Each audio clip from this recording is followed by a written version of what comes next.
Hey, what's up, everybody? I'm here to give you guys my review for The Walking Dead Season 6, Episode 13. And this episode is called The Same Boat. And it came out on March 13th, 2016. And this episode I also thought was a great episode. Basically, it kind of shows how Carol and Maggie were kidnapped. You know, it cuts back to the scene where they were just stranded together in the woods. And Maggie is stopping Carol. Obviously, Carol was stopping Maggie from going in there and saving Rick's group. And one of the savers comes out and Maggie shoots them but doesn't kill them. And then they get kidnapped when Maggie was just about to kill them. And basically, they kind of rewrap the whole scene where they're actually spying on Rick's group. That actually ended up killing Negan's group, the Savers, and basically they redo the whole conversation from the end of the last episode. Except this time it obviously added the part where Rick offers to make a trade.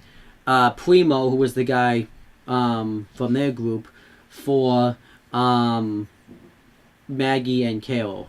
And they said to think about it because they obviously think that they have something planned. So they kidnap them, basically. They tape their hands together. They tie them up to the pipes. And they tie their mouth shut, basically. And I actually like this scene a lot. And basically this was kind of the whole premise of the episode. We find out their names are Paula, Michelle, Molly, Donnie, and then obviously we know Primo. And basically, Paula warns. We find out them that not to make a not to try anything funny or they will kill them. And then they leave because they have people coming that are going to be meeting them at this base. And Maggie and Carol try to cut themselves free. Maggie tries to find Maggie finds like a shard of glass just laying around, and Carol can't really cut herself free because but the cross that she has isn't big enough. So then all the whole savers come in, and one of the guy that shot Carol in the guy that Carol shot in the arm is about to like lose his arm and stuff, and They basically are waiting for like the infirmary and stuff to show up, and Paula and Carol starts to hyperventilate, and Maggie's trying to warn her, and Maggie is able to get a rope, like a zip tie, removed, and they tell them to do something about it because she's hyperventilated, and then they take her rope off her mouth, and Paula just looks at Carol as pathetic. They think it's pathetic that she survived out here this long. She even has the cross, and they just think that she's that good Christian woman. And basically, Paula threatens to kill both of them, but Maggie says, "Don't kill her." Because she reveals that Maggie is pregnant, and then Maggie says, "You're pregnant," and she doesn't believe in that bull crap, and Maggie says, "I'm only 2 months pregnant." And then Paula doesn't think it was very smart for Maggie to get knocked up in this world, so I have a feeling that's going to be like a main storyline, and just how a baby is going to survive. I think the difference between Maggie's pregnancy and Lori's pregnancy from like season 2 to season 3, obviously it's because this isn't going to be the first time a baby's going to be born in the Walking Dead world. And obviously you get to kind of see more of the story of Maggie being pregnant than Lori, because basically we found out Lori was pregnant. They did the storyline, and then by the beginning of season 3, she was already basically full-blown pregnant. That makes the same thing could happen with Maggie, but that's obviously TBD. And then,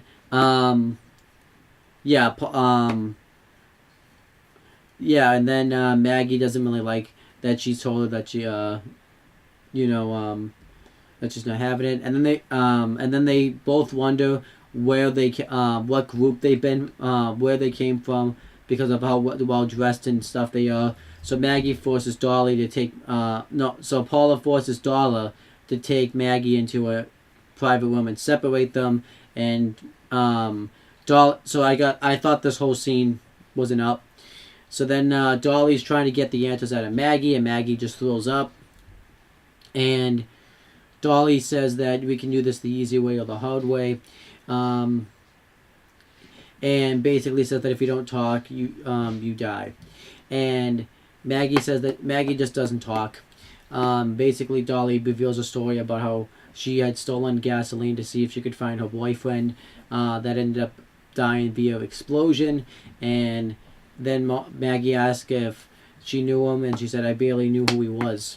And then she would find out that she had a tattoo that was written like Kevin or something, and we find out that was her father, and I'm assuming we're supposed to believe that she lost her father.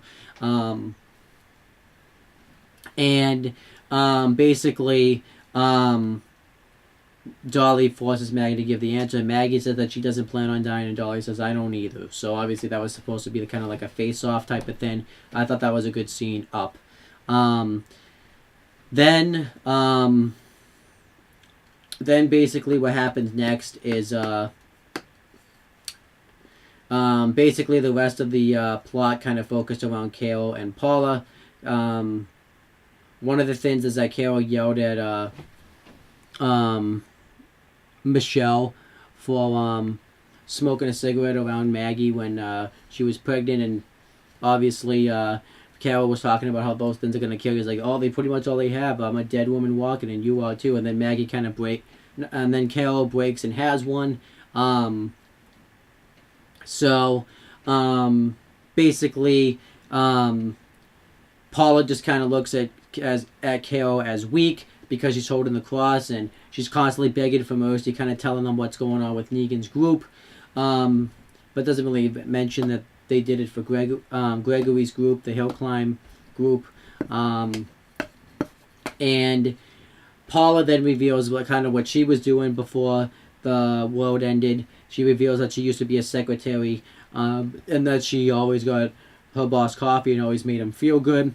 And she would read a ton of inspiration emails a day, and she talked about how the mother always made her daughter coffee to kind of motivate her. And when the world ended, all the important people like the businessman and the congressman got to go home, but she was stuck with her boss. And basically, she said that now she's lost. She had to kill her boss, and that was the first one. She's lost her 4 daughters, her husband, and she said that she stopped counting her kills at double digits. So she basically, the whole premise of this episode was she didn't believe that she was like Maggie, Carol. You could see him getting burnt out by doing this a little bit. And then Carol says, but I think you're afraid to die too. And then throughout this episode, Rick kept trying to phone in on the walkie-talkie and try to get them to make the trade. Eventually, Paula agrees to make the trade and tells them to meet them in 10 minutes. But then Paula gets suspicious when the walkie-talkie doesn't get all staticky while they're talking, so they just assume that they're close by. And then Maggie says, no, Rick wouldn't put us in danger. He's a man of his word. So Paula wasn't buying that. And then Maggie cuts herself free with the cross, and eventually then goes and sets Maggie free, and they're just going to leave. But then Maggie says that they want to finish this. They want to murder these people. So then they meet Michelle. They meet Donnie first, and they realize that he's about to die. So they tie him up to a pipe, and when Michelle walks in, she gets bit by the zombie, which causes her to... and then Maggie and Carol come in and kill her, and Maggie bashes her over the head with a gun again. And then But Paula comes in and she gets concerned, and Maggie, realizes that the Carol and Maggie have escaped, so she goes after them, and then Maggie goes to walk out of and Carol try to escape, but there's just they strap zombies to the pipes and needles and stuff, so they can't escape. So then Paula comes up and tries to kill them, and Maggie tells her to run. And I like this scene. I think Morgan's words are starting to get to Maggie a little bit. So obviously they get into a fight. Maggie and Paula get into a fight, and she scratches Maggie's